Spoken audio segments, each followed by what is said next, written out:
Olá pessoal, tudo bem?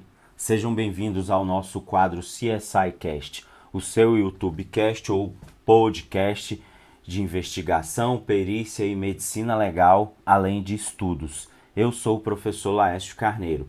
Conforme prometido, hoje nós vamos trabalhar as características dos tiros a curta distância ou tiros a queima-roupa, segundo o professor Genival Veloso de França, uma das maiores autoridades brasileiras no assunto medicina legal. Se você não viu a faixa anterior, o nosso episódio de número 3, em que a gente trabalhou os tiros de encosto, não deixe de ver, porque aqui eu estou escolhendo assuntos relevantes, muito comumente abordados em provas de concursos para delegado de polícia, agente, investigador, perito, médico legista, auxiliar e técnico de perícia. Lembrando, pessoal, que o nosso projeto está no início, estamos aprendendo juntos, O objetivo aqui é disponibilizar mais uma forma de estudo, de aprendizado, de conhecimento para você, de forma lúdica, possibilitando você estudar, por exemplo, quando está no trânsito, quando está no ônibus, quando está na academia com seu fone de ouvido, quando estiver lavando uma louça, fazendo uma comida, limpando a casa, ganhar tempo, tá? Auxiliar você nos estudos, beleza? Estamos aprendendo juntos. O quadro não é perfeito, estamos aprimorando, tá?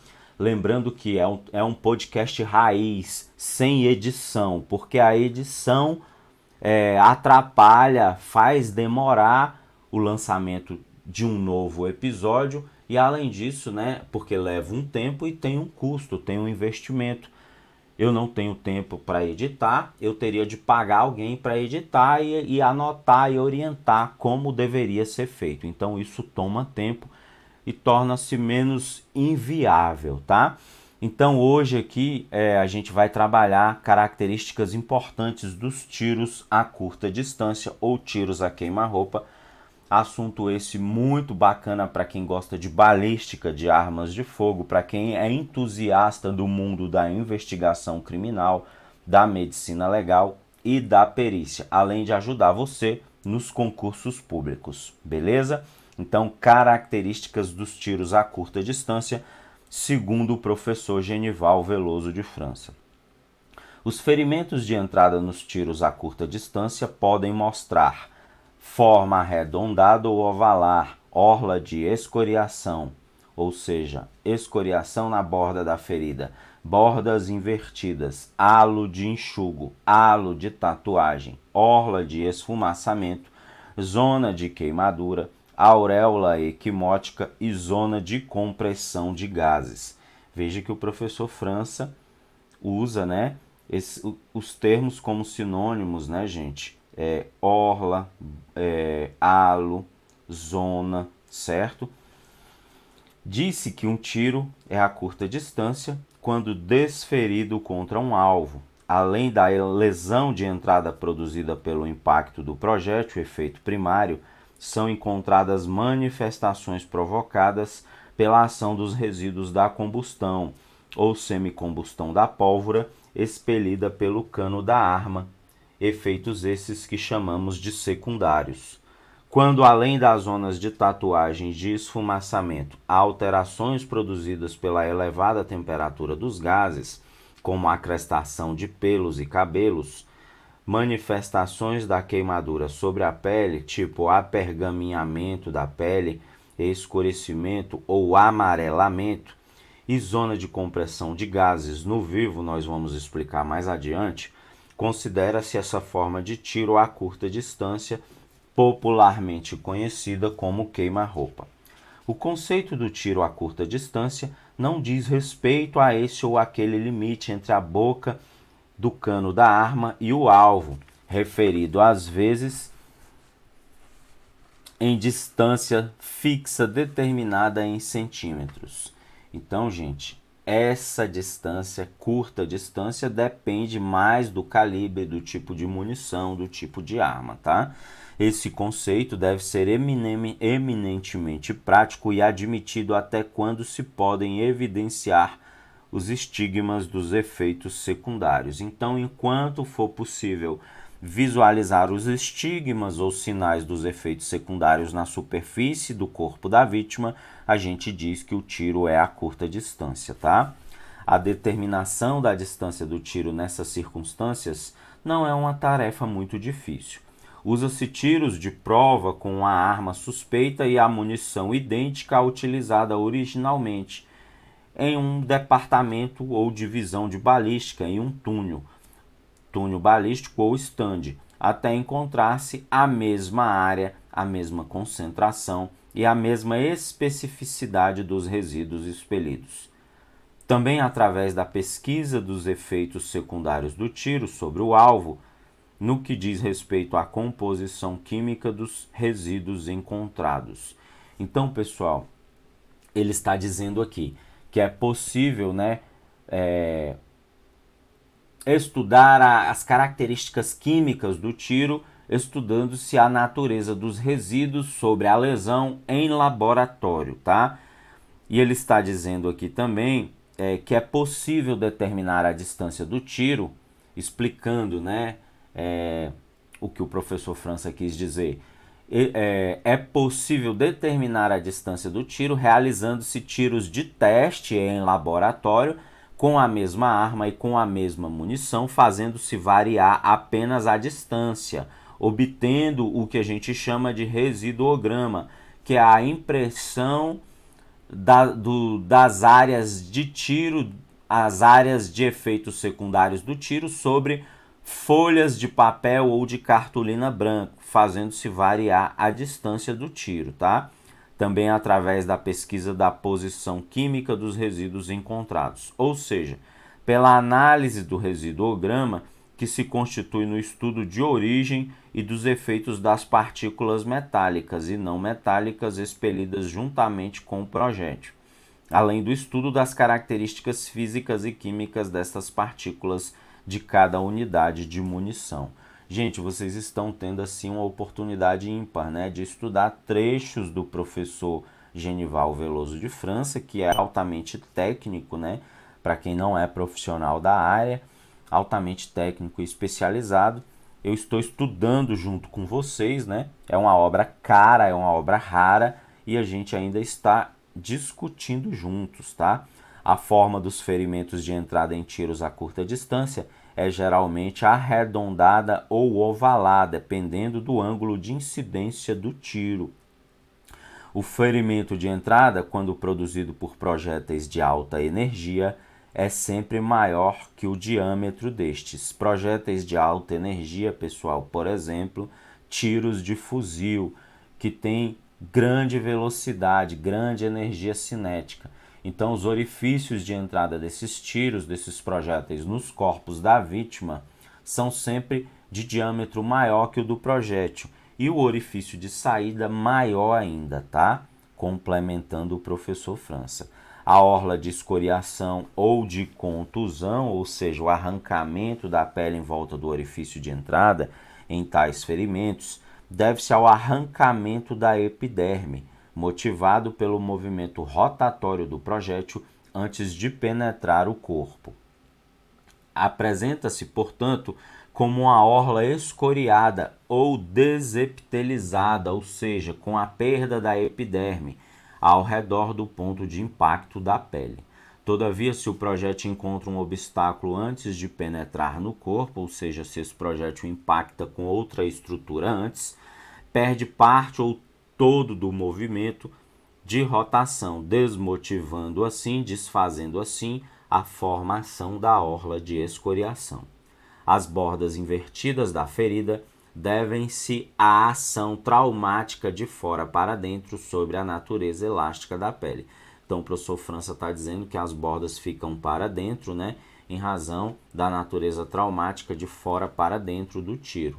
O halo de enxugo ou orla de Chavigny é explicado pela passagem do projétil através dos tecidos, atritando e contundindo, limpando neles suas impurezas. Então, pessoal, a orla ou halo de enxugo também é conhecida como orla de Chavigny.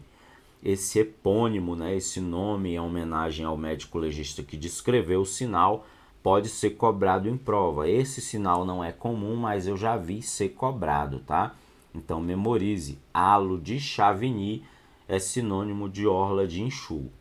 A orla de Chavigny é concêntrica nos tiros perpendiculares e em meia-lua nos tiros oblíquos, ou seja, nos tiros diagonais, nos tiros em ângulo.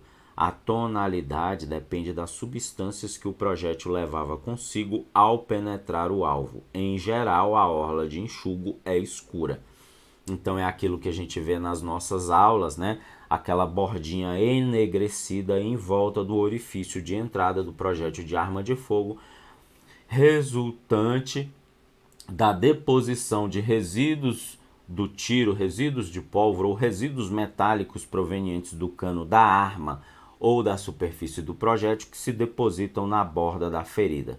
O halo ou zona de tatuagem é mais ou menos arredondado nos tiros perpendiculares ou em forma de crescente nos oblíquos, nos tiros oblíquos.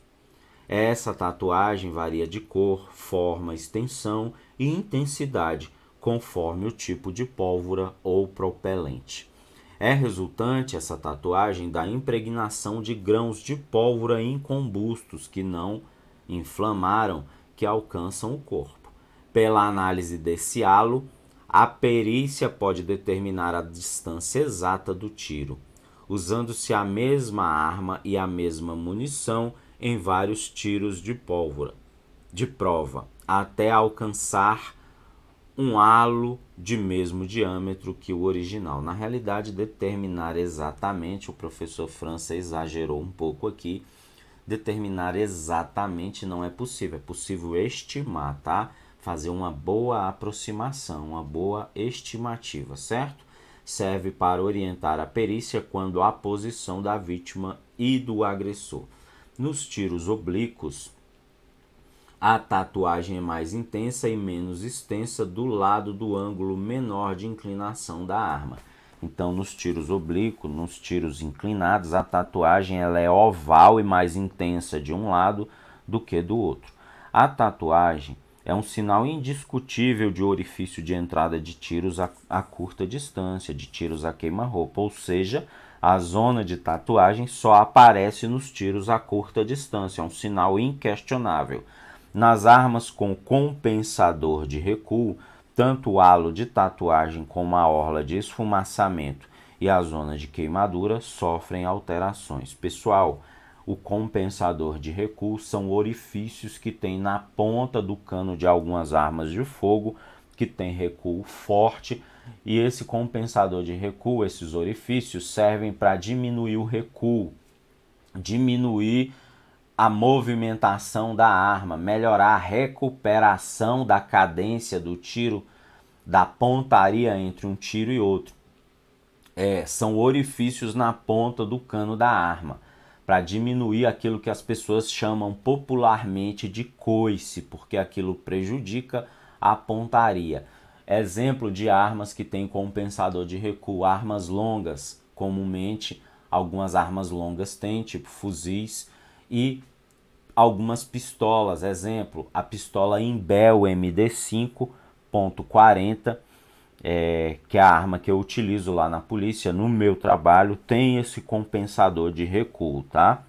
A orla de esfumaçamento é decorrente do depósito deixado pela fuligem que circunscreve a ferida de entrada. Então, o esfumaçamento é a deposição de fuligem, formando pelos resíduos finos e impalpáveis de pólvora incombusta. É também chamada de zona de falsa tatuagem, ou seja, o esfumaçamento é chamado de zona de falsa tatuagem, pois lavando-se ela desaparece. Está sempre presente nesses tipos de ferimentos, a não ser quando a região do corpo está protegida pelas vestes que detêm o depósito de fuligem. A zona de queimadura, também chamada, voltando, desculpe pessoal, o professor França está explicando que a zona de esfumaçamento, a fuligem, está sempre presente na superfície do corpo da vítima, a menos que, por exemplo, uma roupa, vestes grossas segurem, né, essa zona de esfumaçamento, segurem o atingimento dessa fumaça no alvo, certo? A zona de queimadura, também chamada de zona de chama ou zona de chamuscamento, tem como responsável a ação superaquecida dos gases que atingem e queimam o alvo. Então, a queimadura proveniente da chama da boca do cano da arma quando do tiro. Nas regiões cobertas de pelos há um verdadeiro chamuscamento, mostrando-se crestados, entortilhados e quebradiços.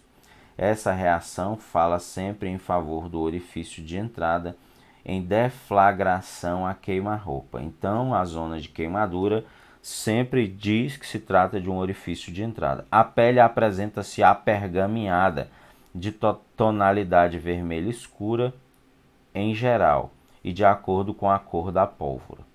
A auréola equimótica é representada por uma zona superficial e relativamente difusa. Então, a auréola equimótica é uma equimose em volta do tiro, tá? Decorrente da sufusão hemorrágica, ou seja, da infiltração de sangue, oriunda da rotura de pequenos vasos localizados nas vizinhanças do ferimento. Então, é a equimose típica que a gente já estudou, que aparece em volta do orifício de entrada.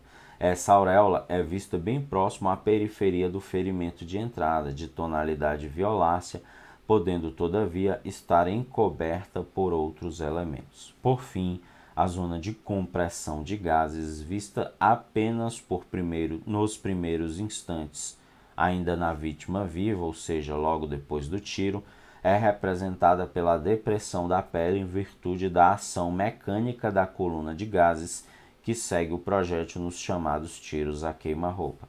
Zona de compressão de gases, pessoal, é um sinal raríssimo. Eu, como perito criminal há quase 13 anos já, nunca presenciei esse sinal, porque a perícia tem de chegar ao local logo após o tiro, né? O que seria essa zona de compressão de gases? Seria uma área de depressão, de afundamento da superfície corporal, de afundamento da pele na região ali do tiro, nas imediações da lesão, em razão da compressão dos gases que saem da boca do cano da arma atingindo o corpo da vítima. Então é um sinal raríssimo de se ver.